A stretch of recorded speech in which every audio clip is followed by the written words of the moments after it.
This morning at exactly 10:03 a.m. Eastern Time, the Supreme Court of the United States made a short but powerful ruling. They denied an application in a major legal case.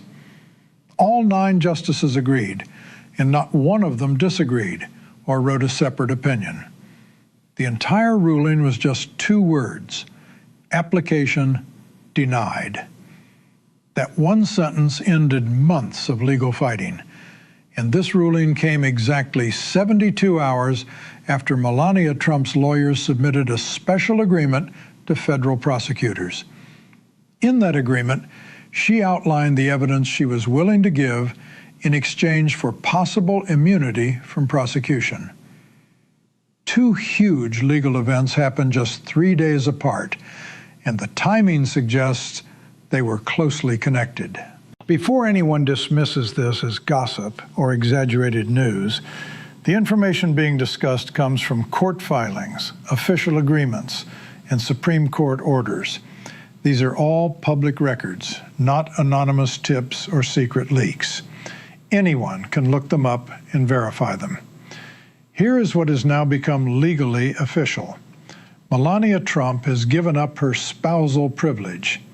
Spousal privilege is a legal protection that normally stops prosecutors from making a husband or wife testify against each other.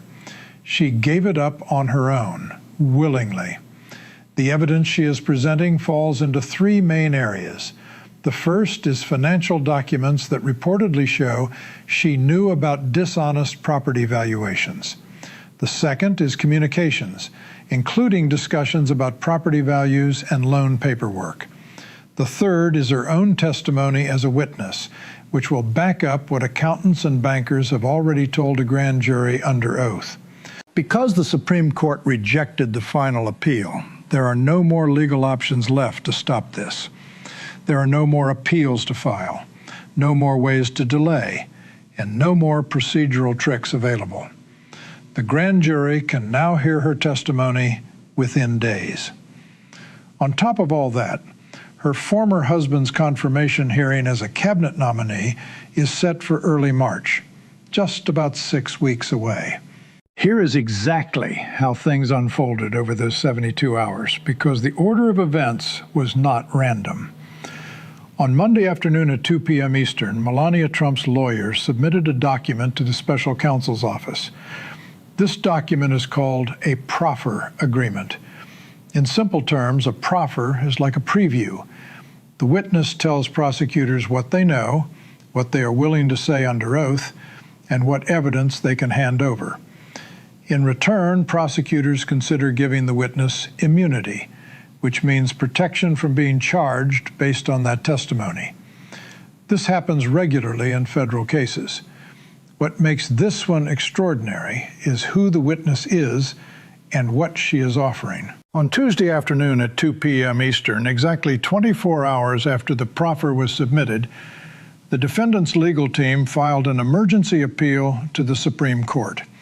They asked the court to block her testimony before the grand jury could hear it. Their argument was that testimony from a spouse violates marital privacy protections under the Fifth Amendment. Filing an emergency appeal in just 24 hours is very fast. Most of these appeals take weeks to put together. The fact that this one was ready so quickly strongly suggests the defense team already knew this was coming and had been preparing in advance. On Wednesday morning, the Supreme Court officially received the appeal. They gave it a case number and scheduled it for review. But here is the important detail. They did not issue a stay. A stay would mean everything stops while the court thinks it over. No stay means the legal process keeps moving forward while the court considers the issue. This silence from the court matters a great deal. When the Supreme Court issues an immediate stay, it usually means the justices think the argument has some merit. When they let things continue without a stay, it usually means they have doubts about the argument. Then this morning, Thursday, at 10:03 a.m., the Supreme Court gave its final answer. One sentence: application denied. No dissents from any justice. Justice Thomas did not disagree. Justice Alito did not disagree. Justices Gorsuch, Kavanaugh, and Barrett, all of whom were appointed by Trump, did not disagree either. It was a unanimous rejection. When the court writes an opinion, even a brief one, it means the legal question needed some explanation. When they issue a single sentence with no disagreements at all, it means the appeal was not even worth discussing. In over 30 years of following legal cases, this kind of total rejection has only been seen a handful of times. Each time, it meant the legal argument was so weak, it did not deserve the court's time to explain why it failed. So that is the full 72-hour sequence. The proffer was filed Monday. The emergency appeal was filed Tuesday. The court received the appeal, but did not pause anything on Wednesday, and the application was denied on Thursday. Now, here is what is actually inside the proffer agreement, because the evidence she is offering is much more serious than the headlines suggest. The agreement describes 3 categories of evidence. The first category involves financial documents showing she was aware of dishonest property valuations. She signed joint tax returns from 2014 to 2020. That is 6 years of tax filings where both spouses sign under penalty of perjury, swearing the financial information is correct. These tax returns depend heavily on how assets are valued, meaning what properties are worth, how much income they produce, and what tax deductions apply.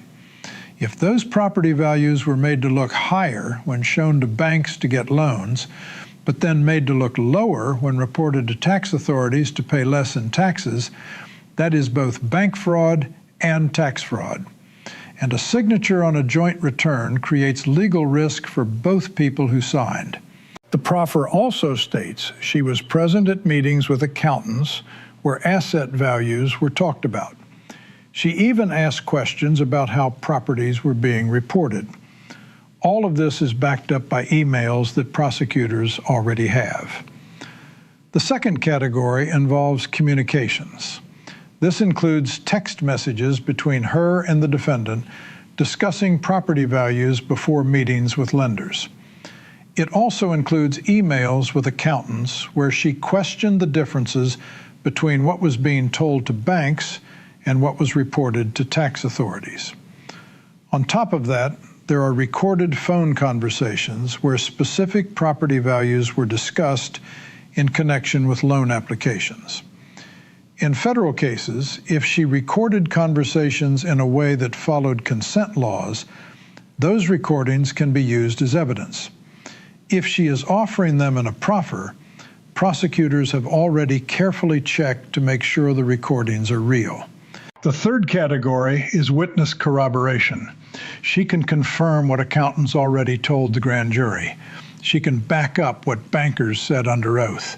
She can support what property appraisers said about being pressured to make property values look higher than they really were. In federal cases, corroboration is extremely important. If one witness says they were in a meeting where dishonest valuations were discussed, that is strong. If a second witness says they were in that same meeting and confirms what was said, that is stronger. If a third witness produces documents from that same meeting showing the dishonest values, that creates a pattern of evidence that becomes very hard for any defense to overcome. Here is the biggest legal shock buried inside this proffer. She is waiving spousal privilege. In most cases, a spouse cannot be forced to testify against their partner. This protection exists because the law recognizes that marriage requires trust, and the legal system should not destroy that trust by forcing testimony. But spousal privilege can be given up voluntarily. Her proffer agreement specifically states that privilege is waived for all matters covered in the agreement. This is not prosecutors forcing her to cooperate. This is her choosing to cooperate on her own. Spousal cooperation has been seen before in organized crime cases, where wives of mob figures testified to protect themselves. It has been seen in corporate fraud cases, where spouses of business executives cooperated after realizing they shared legal risk. But this is the first time at this level, where the defendant once held the highest office in the country, that a spouse has come forward with financial records, communications, and direct testimony. The defendant's emergency appeal to the Supreme Court made three main legal arguments, and all three failed. The first argument was that spousal testimony violates marital privacy protections under the Fifth Amendment. But there are 150 years of Supreme Court rulings saying that spousal privilege can be voluntarily waived. The key case is Trammell versus United States from 1980, which ruled that the witness spouse is the one who controls the privilege. That means the decision to testify belongs to the witness, not the defendant. If the witness chooses to waive privilege and testify, the defendant cannot stop it. That ruling has never been overturned, and every federal circuit court in the country follows it. So this argument had no legal basis at all. The second argument was that the proffer agreement was obtained through force, threats, or pressure from prosecutors, making the testimony involuntary. But the filing includes a sworn statement from her own attorney saying that she was the one who reached out to the special counsel's office first. Her lawyer initiated the contact, proposed the cooperation, and negotiated the terms. No subpoena was issued and no threats were made. The proffer was entirely her decision. Federal courts have a clear standard for determining whether cooperation is voluntary. Was the witness threatened with charges if they did not cooperate? Was their own potential criminal liability used to pressure them? If the answer to both is no, and the witness came to prosecutors on their own, the cooperation is voluntary. The sworn statement from her lawyer completely destroyed the claim of coercion. The third argument was that allowing this testimony would set a dangerous precedent that would destroy marital privacy in all future cases. But that precedent already exists. Spouses regularly testify in federal cases when they choose to do so. The Trammell case settled this question in 1980. What the defense was really asking for was a special exception based on who the defendant is. The Supreme Court does not create exceptions based on a person's identity. The law applies equally to everyone. So when the court issued its one-sentence rejection with zero disagreements, it sent a clear message. The arguments were not just weak, they were considered frivolous. To succeed with an emergency appeal to the Supreme Court, you must show that serious and irreversible harm will happen, and that you are likely to win on the legal merits. This appeal showed neither. Having testimony heard is simply how the justice system works, and winning on the merits would have required overturning the Trammell ruling, which no justice was willing to do. With the Supreme Court appeal denied, the grand jury can now hear her testimony within days. The grand jury in this case meets on Tuesdays and Thursdays, which is standard practice in the Southern District of New York, where the case is being handled. If prosecutors are ready, and the proffer suggests they are, she could appear before the grand jury within the next 7 days, possibly as early as the coming Tuesday. Once her testimony is finished, prosecutors face a strategic choice between two options. The first option is to use her testimony to make the existing charges stronger. The current indictment includes 34 counts of falsifying business records and bank fraud. Her testimony about signing joint tax returns, attending meetings with accountants, and backing up other witnesses would strengthen the case on the charges that have already been filed. The second option is to seek what is called a superseding indictment, which would add new charges based on the new evidence she provides. One thing to watch closely: is a conversation from March 2020 that she mentions in the proffer.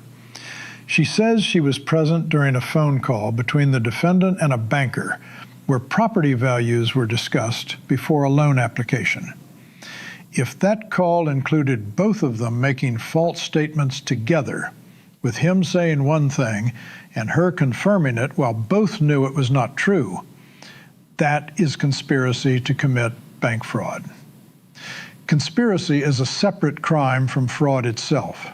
It requires an agreement between two or more people to commit an illegal act, plus at least one concrete step toward carrying it out. A phone call where both people knowingly lie to a bank is the agreement. Submitting the loan application is the concrete step. If prosecutors believe they can prove conspiracy through her testimony, they will pursue additional charges. A superseding indictment would add new counts and could significantly increase the defendant's legal exposure. The trial is currently scheduled for September 16th, which is 28 weeks away. With the Supreme Court appeal denied, there are no more delay tactics available, no more emergency motions to block evidence, and no more privilege claims to argue over. That trial date will hold. This case sets three precedents that could affect federal prosecutions for decades to come. The first precedent is spousal cooperation at the highest levels of power. Spouses have cooperated in organized crime cases before. In the 1980s, prosecutors relied on wives testifying against husbands in mob cases. Sammy Gravano's wife cooperated, and so did Henry Hill's wife in the case that inspired the movie Goodfellas. Spouses have also cooperated in corporate fraud cases. During the Enron prosecutions, multiple executive spouses testified.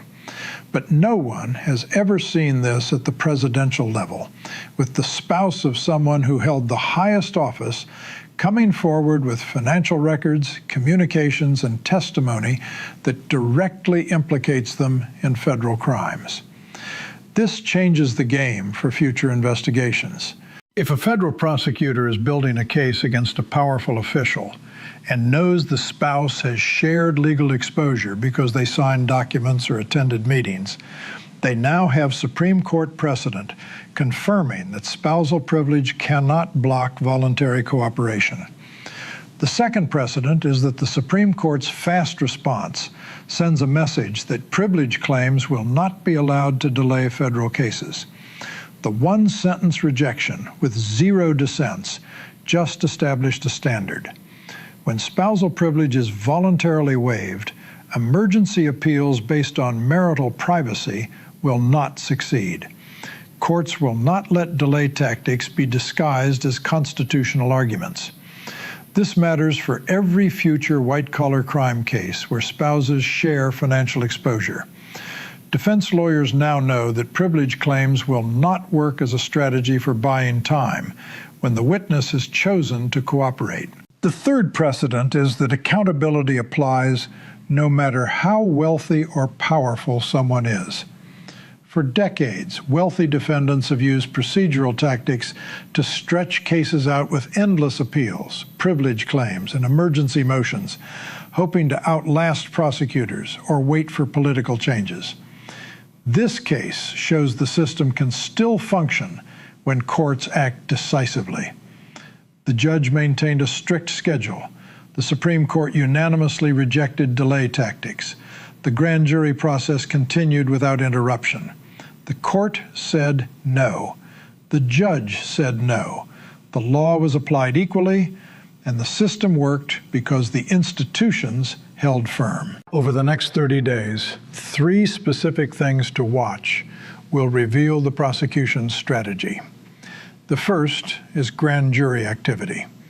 If new witnesses are subpoenaed within 2 weeks, it means prosecutors are building toward new charges. The pattern of new witnesses and subpoenas will tell you everything, because more witnesses means more counts. The second is the defense team's response.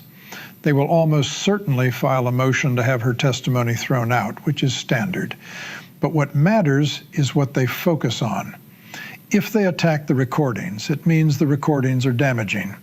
If they attack her credibility, it means the documents are strong. Defense motions reveal what the prosecution's strongest evidence actually is. The third thing to watch is whether the immunity agreement gets finalized. The proffer is only the first step. Full immunity requires a signed cooperation agreement, which is a formal contract that spells out exactly what testimony is required and what protections are given in return. When that document is filed, it will show the full terms, whether she gets full immunity, partial immunity, or what is called use immunity, which only protects the testimony itself from being used against her. The Supreme Court did not write an opinion because the law was already settled. Spousal privilege can be waived. Evidence will be heard. No one is above the law, not because of wealth, not because of privilege, and not through endless appeals. The system worked because the court followed established precedent.